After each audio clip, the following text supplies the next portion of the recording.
mga lods. Ayan, gagawa naman tayo ng ating ulam mga lods. Magigisa tayo. Ayan, gisa na natin bawang mga lods.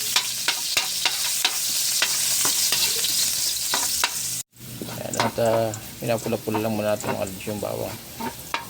Tapos yan, sunod naman, tabi naman natin. Tapos sunod natin yung ating sibuyas. Ayan.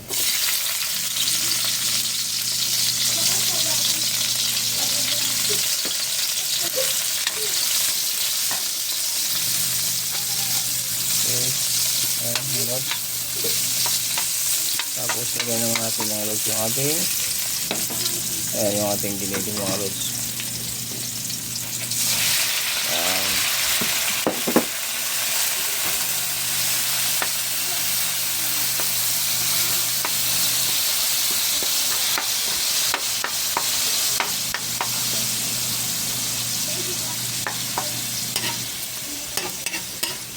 Mix lang natin. Ayan, mix lang natin yung ating giniling mga lods, kinisa. Ayan. Nasa ito ay lutuin muna natin ito mga lods.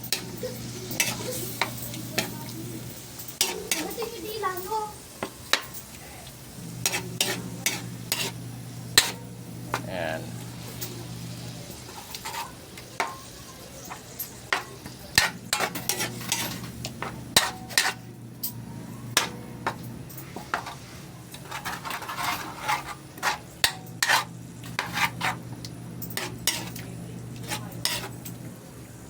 Okay. Lutuin lang natin mga lods.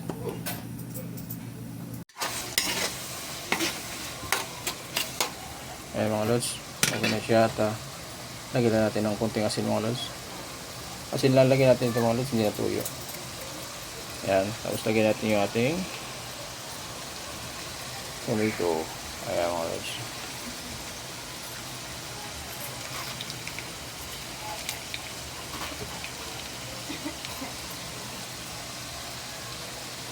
I-mix na muna natin mga lods.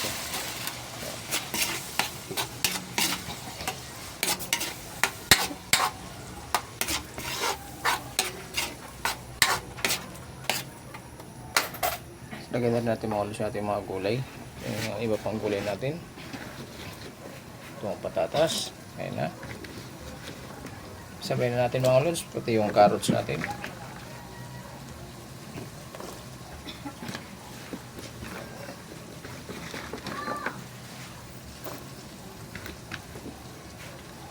Nagsama natin yung patatas at carrots mga lods.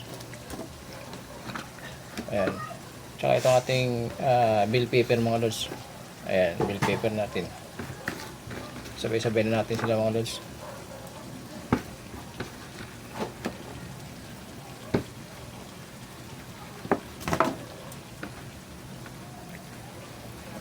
Ayan.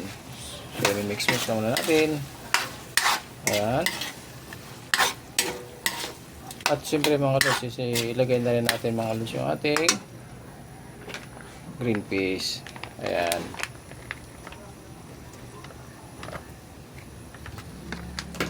Okay.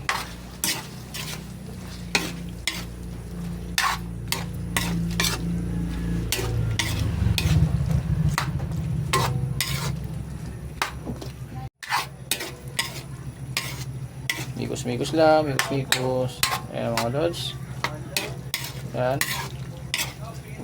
Mikos-mikos lang muna natin. Hindi ka pa natin konting asin mga lods. No? Pero marami yung natin eh. Ayan, okay na yan. Tapos natagdagan pa naman natin yung sabaw ito mga lods. Kunti lang naman mga lods. Medyo luto-lutuin lang muna natin. Lagyan natin konting sabaw. Tubig. Ayan. Konting tubig.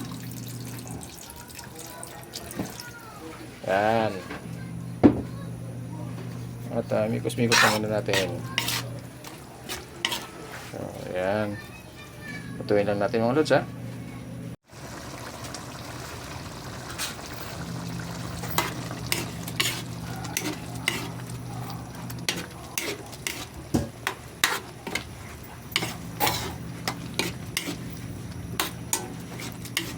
pa yung gulay natin mga lods.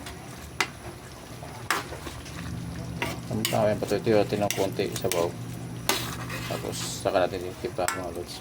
Medyo matigas pa yung gulay eh.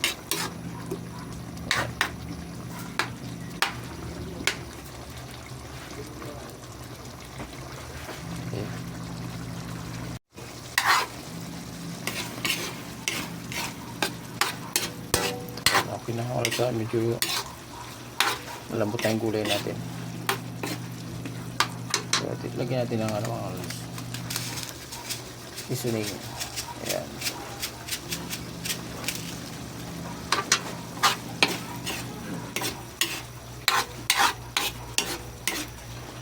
Mikos-mikos lang. Ayan. Mikos-mikos lang. Okay na mga lods, malambot na yung gulay natin. At okay na rin yung ating giniling. So, ang gawin natin mga lods, tikman na lang natin ito kung ito ay papatok na pa sa ating panlasa. So after nito mga lods, siyempre yun na, lutuin na ano na natin, tatanggalin na natin mga lods para ito ay luto na. Pero tikman muna natin.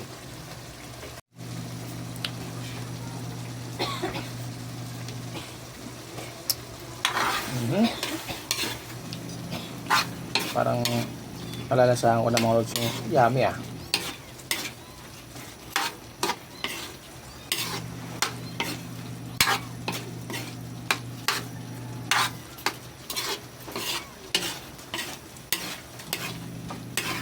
Ayan, ito ngayon yung ating recipe ngayon mga lods for today. Simple lamang ito pero siyempre yummy mga lods, diba? Tikman ulit natin.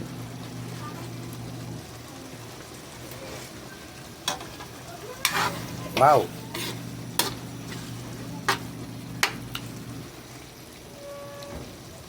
Lagyan natin ng kunting asin mga lods. Parang medyo matabang-labang ng kunti.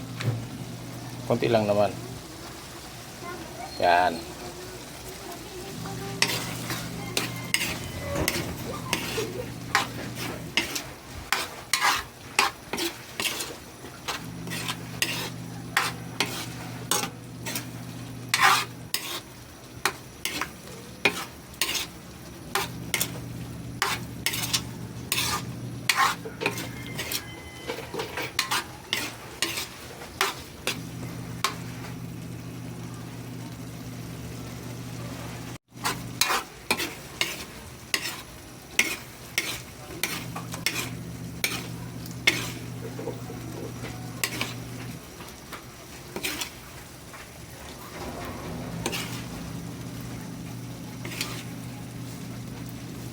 Mga lods, oh. Ayan, malapot na siya. So, ito yung mga lods, malambot na ang ating karne at ang ating gulay. So, ayan na.